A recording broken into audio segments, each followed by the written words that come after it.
Se você atende mulheres, provavelmente já recebeu uma paciente que fala o seguinte: Nutri, meu cabelo está caindo e eu comecei a suplementar a biotina.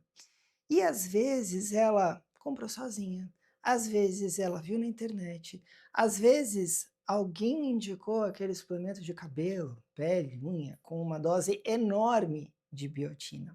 E a pergunta é: isso realmente faz sentido?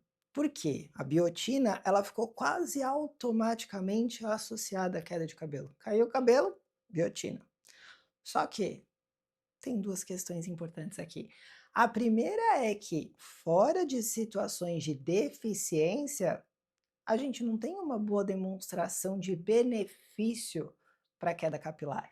E a segunda é que doses altas de biotina podem interferir justamente nos exames que você, Nutri, vai pedir para tentar descobrir por que o cabelo dessa paciente está caindo.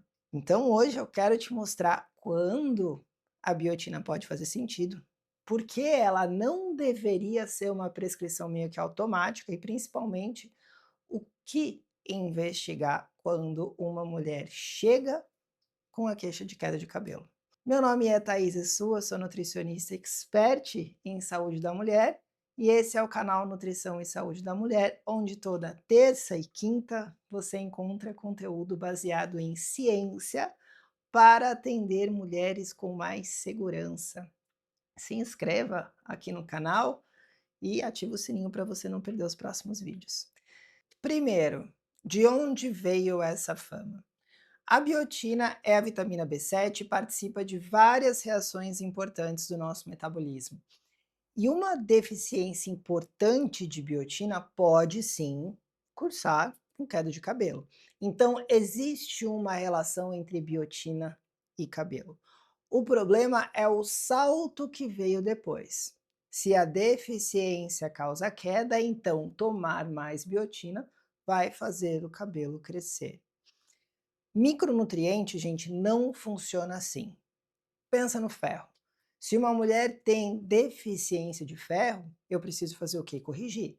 Isso não significa que quanto mais ferro eu der, melhor vai ser o cabelo dela.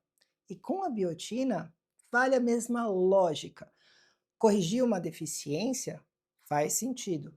Ultrapassar a necessidade não significa aumentar a função daquele nutriente.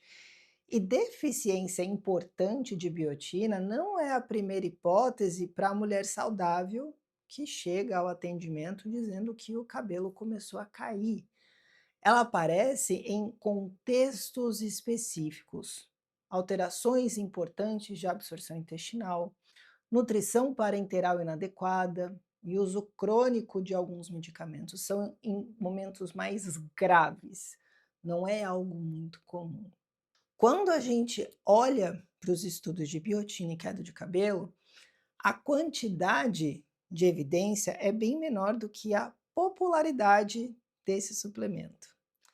Boa parte dos relatos de melhora envolve pessoas que tinham alguma condição associada ou também produtos que misturavam biotina com vários outros componentes.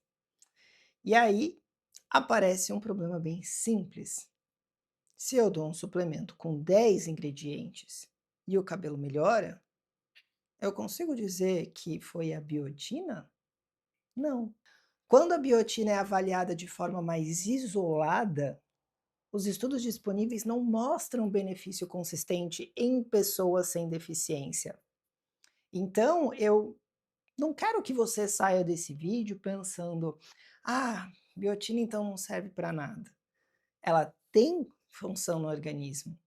E deficiência precisa ser corrigida, só que a deficiência é muito rara.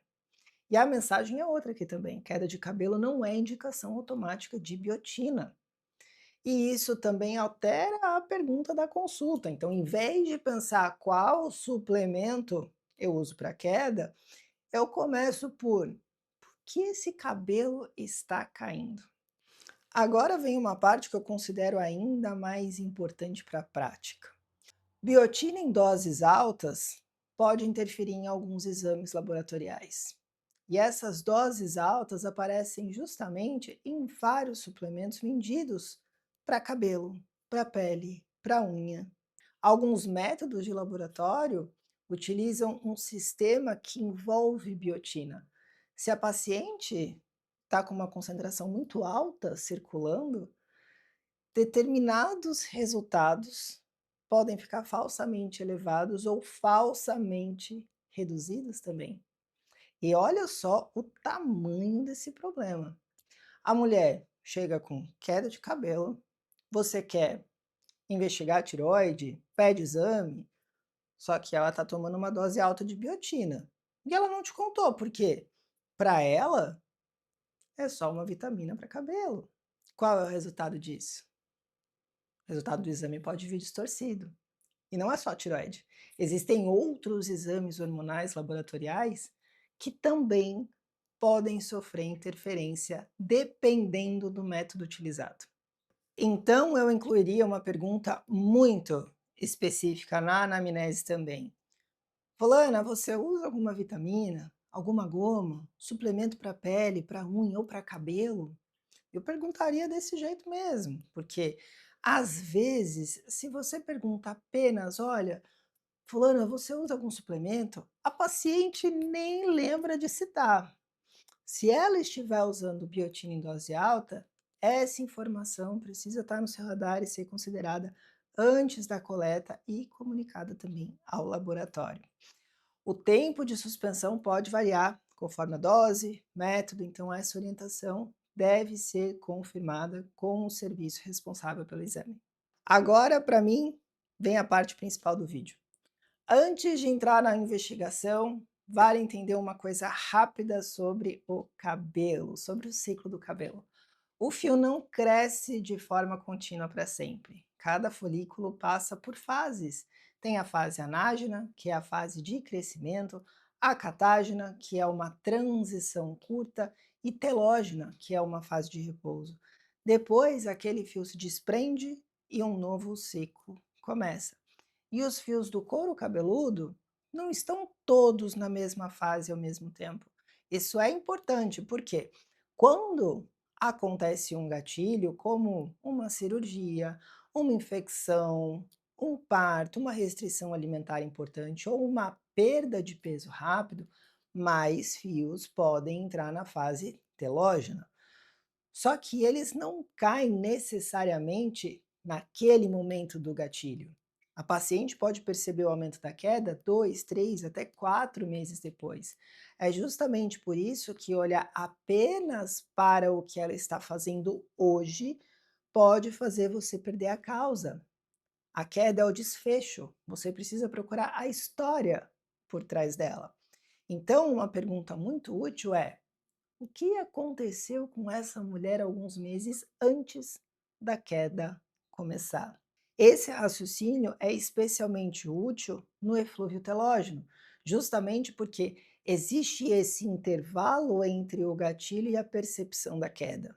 Então, eu quero saber se ela teve uma infecção importante, febre, cirurgia, parto, uma perda de peso muito rápida, uma dieta muito restritiva, redução importante da ingestão alimentar, baixa ingestão proteica ou alguma mudança de medicamento, anticoncepcional, enfim. E a perda de peso acelerada entrou com força nessa conversa, inclusive entre mulheres usando GLP-1. Eu já tenho um vídeo aqui no canal falando especificamente sobre queda de cabelo nesse contexto. Percebe como a investigação fica muito mais útil do que simplesmente colocar biotina? Bom, e na parte nutricional? Aí sim você olha para aquilo que a nutrição pode participar. Como está a ingestão energética dessa mulher? Ela está comendo muito pouco? Como está o aporte de proteína? Existe deficiência de ferro? Como estão os estoques de ferro? Algum contexto que faça sentido em investigação? E aqui também eu faria um cuidado com uma informação que circula bastante. Aquela ideia de que a ferritina precisa obrigatoriamente estar acima de 70 para o cabelo parar de cair. Essa informação não é uma regra estabelecida, não é mostrada nos estudos. Se existe deficiência de ferro, ela precisa ser corrigida. E a ferritina também precisa ser interpretada dentro do contexto clínico, porque pode se elevar na presença de inflamação. Nem toda queda é nutricional. E tem outra coisa importante. Existe, por exemplo, a alopecia androgenética de padrão feminino, com rarefação progressiva, principalmente na região central do couro cabeludo e alteração dos fios. Essa paciente precisa de avaliação dermatológica e a gente precisa reconhecer isso para evitar uma situação muito comum. Meses trocando biotina, colágeno, zinco, complexos, enfim, para cabelo, enquanto ninguém encaminha a paciente para investigar o que realmente está acontecendo. Então, a gente precisa também saber encaminhar, isso faz parte de uma boa conduta. Então, se eu pudesse resumir esse vídeo em uma frase, seria: queda de cabelo não é sinônimo de falta de biotina. Em mulheres sem deficiência, a evidência disponível não apoia essa prescrição automática de biotina para queda de cabelo. Então, quando uma paciente chegar falando: meu cabelo está caindo, Nutri, o que eu tomo? Antes de procurar o suplemento, procure o motivo. E agora eu quero saber de você: qual suplemento você mais vê sendo indicado automaticamente para queda de cabelo? Me conta aqui nos comentários. E se você é nutricionista ou estudante de nutrição e quer aprofundar o seu atendimento, o seu conhecimento em saúde da mulher, tem um QR Code aqui na tela para você conhecer os nossos materiais. A gente se vê no próximo vídeo. Vou ficando por aqui.